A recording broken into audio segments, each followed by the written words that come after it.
বাড়ি চল, বাড়ি চল রায়না। তা না হলে তোকে এখান থেকে মারতে মারতে নিয়ে যাবো। খবরদার, আমি জানতাম এই ক্যাচালটা লাগবে।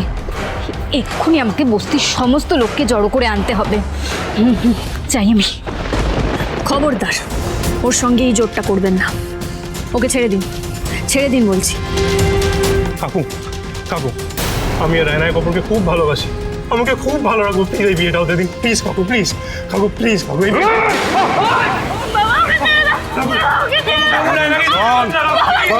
এসো এসো এসো। এই দেখো আমাদের সানিকে কিভাবে আটকে রেখেছে এরা।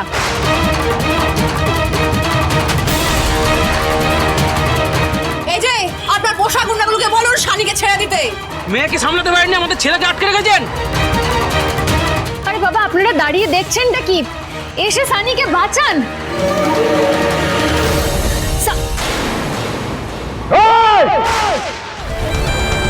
কেউ এগোবে না, একদম কেউ এগোবে না। পুরো বস্তি কিন্তু জ্বালিয়ে ছাই করে দেবো।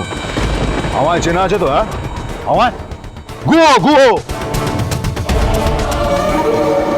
এত দুঃসাহস হয় কি করে ওই ছেলেটার সঙ্গে আমার মেয়ের বিয়ে দেওয়া? এত দুঃসাহস হয় কি করে?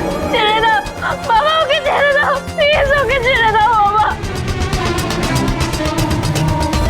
দুঃসাহস আমরা দেখিয়েছি না? দেখিয়েছি এই সর্বনাশী মেয়ে।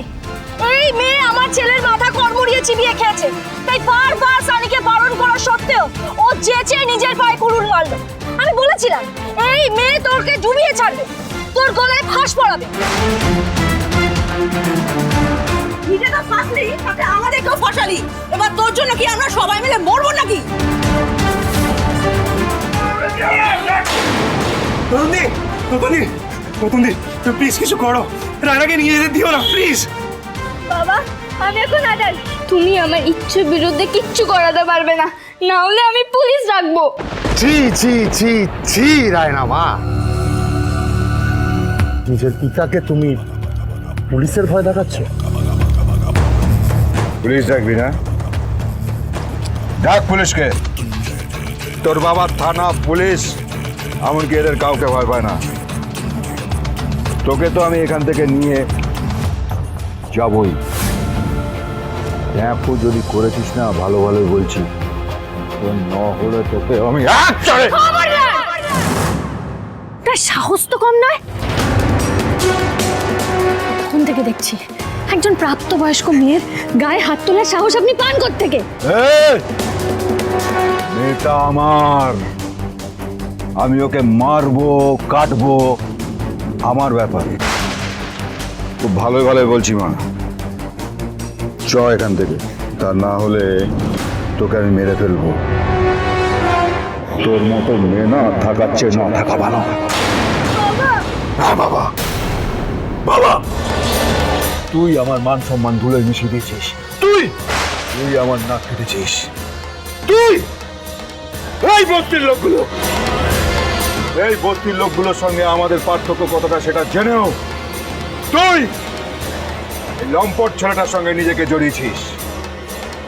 শোন রায়নামা, আমি যতদিন বেঁচে আছি, আমি বেঁচে থাকা সত্ত্বে তোর এখানে বিয়ে হতে আমি দেবো না, দেবো না, দেবো না, দেবো না। দাঁড়ান দাঁড়ান, শান্ত হ, উত্তেজিত হয়ে লাভ নেই। রায়না বাচ্চা, আমি ভুল করে ফেলেছে, কিন্তু চিন্তা নেই।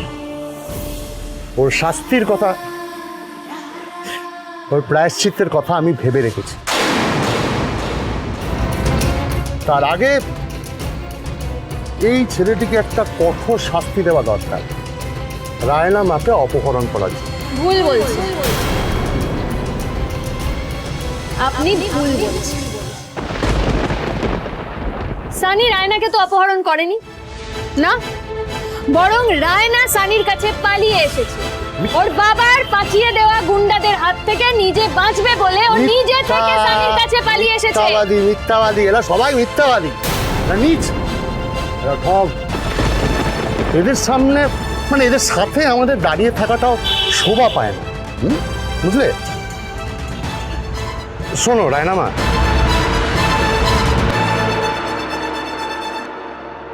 তুমি এখন খুব ছোট, তোমার ভালো মন্দ বিচার করার মতন বয়স তোমার হয়নি। তাই আমি যেটা বলছি সেটা শোনো। যাদের সাথে তোমার স্বভাবে অভাবে হাচারে বিচারে কোনো মিল নেই, তাদের সাথে পাল্লা দিয়েও লাভ নেই। তুমি আমার কথা শোনো, বাড়ি চলো। বাবা তোমার সব কথা শান্তি মনে শুনবেন। এসো, চলো মা। দাঁড়ান।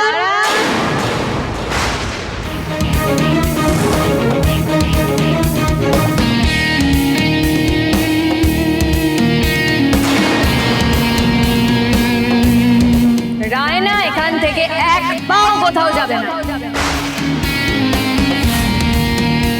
ও সুমানি, কি দিলে, পুরো একদম হিরোইন। ওই চাইলে ওকে আটকাতে পারবে না। এক ত্রিকালজ্ঞ পণ্ডিত হিসেবে বলছি, এই অন্যায় তুমি করো না। কোনটা অন্যায়? যেখানে আইন বলে একজন প্রাপ্তবয়স্ক মেয়ে নিজের ইচ্ছায় বাড়ি থেকে বেরিয়ে এসে নিজের জীবনসঙ্গী নির্বাচন করলে সেটা অন্যায় নয়, তাহলে আপনি এটাকে অপরাধ বলছেন কোন কারণে? নতুন মেয়েটা তো ঠিক কথাই বলছে। হ্যাঁ, বিয়ের বয়স হয়েছে, জেনে শুনে বিয়ে করছে, তোর অসুবিধা কোথায়? সেই কৈফিয়ত আমি তোমায় দেবো না? এই শহরের বড় বড় মানুষেরা আমার কথা মতো, আমার গণনা মতো ওঠা বসা করে, আমার নিদান মেনে চলে। তাই তোমার মতন একজন নারীর সাথে ঝগড়া বা তর্কে জড়িয়ে যাওয়াটা আমার জন্য খুবই খুবই লজ্জার বিষয়। আমার কাছে একটুও লজ্জা। আমি পুলিশকে যাব। প্রথমত এখানে এসে বিয়ের মণ্ডপে গুন্ডা দিয়ে লোকজনকে আপনি তুলে নিয়ে যাচ্ছেন, অশান্তি করে বিয়ে বন্ধ করে দিচ্ছেন। আজ আমিও দেখতে চাই আইনের চোখে সবটা বিচার হোক, কে ঠিক আর কে ভুল।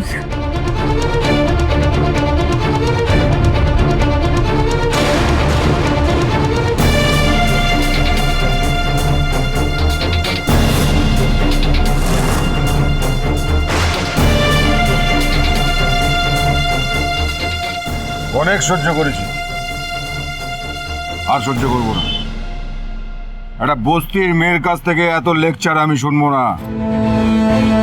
সোজা আঙুলে ঘৃণা উঠলে না শিশির ভেঙে আমি কাজ উদ্ধার করতে জানি। এতকাল তাই করে এসছি, আজও তাই করব। কেউ আটকাতে পারবে না। রায়নাকে তো আজকে আমি এখান থেকে নিয়ে যাবই। কোথাও যাবে না। রায়না এখানেই থাকবে। এই বিয়েটাও এখনই হবে, এই মুহূর্তে। আর যদি কেউ বিয়েতে বাধা দেয়, আমি নিজে সবটা ভিডিও করে সোশ্যাল মিডিয়াতে দিয়ে দেব। আজকালকার দিনে সোশ্যাল মিডিয়ার জোর কতটা সেটা আশা করি আপনারা জানেন। ভয় দেখাচ্ছ? সাবধান করছি। নতুন দি বলছি, ভিডিওটা আমি আমার প্রোফাইল থেকে করি, আমার অনেক ফলোয়ার্স আছে, আর আমার প্রোফাইল থেকে যদি একবার ভিডিওটা ছাড়া হয় না, চারিদিকে একেবারে হই হই পড়ে যাবে, তখন এরা বুঝতে পারবে। মিমি, এরা বড় লোক, কেন এদের ঝামেলায় পড়ছিস? এদের সাথে আমরা পেরে উঠবো না। বেশি বাড়াবাড়ি করলে এরা সবার ক্ষতি করে দেবে। আহা, অতই সহজ? একবার হাত লাগিয়ে দেখো কি না, আমি সব ফলোয়ার্স থেকে এমন ঝামেলা করবো না, তখন টের পাবে এরা। আমি হাত জোর করে অনুরোধ করছি, প্লিজ প্লিজ আপনারা ওদের পাশে থাকুন। আজকের দিনে অন্তত প্রতিবাদ করুন, না হলে দুটো জীবন নষ্ট হয়ে যাবে। তোমার মাথা কি আউলে গেছে? তুমি বুঝতে পারছো না এদের সাথে আমাদের কোনো তুলনা হয় না? এরা কোনোদিন আমার ছেলেকে জামাই হিসেবে মেনে নেবে? তার চেয়ে যাদের মেয়ে তারা নিয়ে যাক, সেটাই ভালো হবে। আচ্ছা, আপনাদের কি মনে হয়, হ্যাঁ, আজকে যদি আপনারা রায়নাকে যেতে দেন, তাহলে এই লোকগুলো কোনোদিনও সানিকে ছেড়ে দেবে? একে তো গুন্ডা নিয়ে মণ্ডপে এসেছে, তার উপর সানিকে গুন্ডাদের দিয়ে আটকে রেখেছে। এত সহজে ওরা কোনোদিনও সানিকে যেতে দেবে বলে আপনাদের মনে হয়? হ্যাঁ হ্যাঁ, একদম ঠিক। আরে তোমরা হিন্দি ফিল্মে দেখোনি? হ্যাঁ, ওই বড়লোক হিরোইনের বড়লোক বাবা সেই গুন্ডা পাঠিয়ে একদম হিরোকে প্যাদানি, মানে হিরোকে মেরে দেয়, মানে জানেও মেরে দিতে পারে, তখন কি হবে?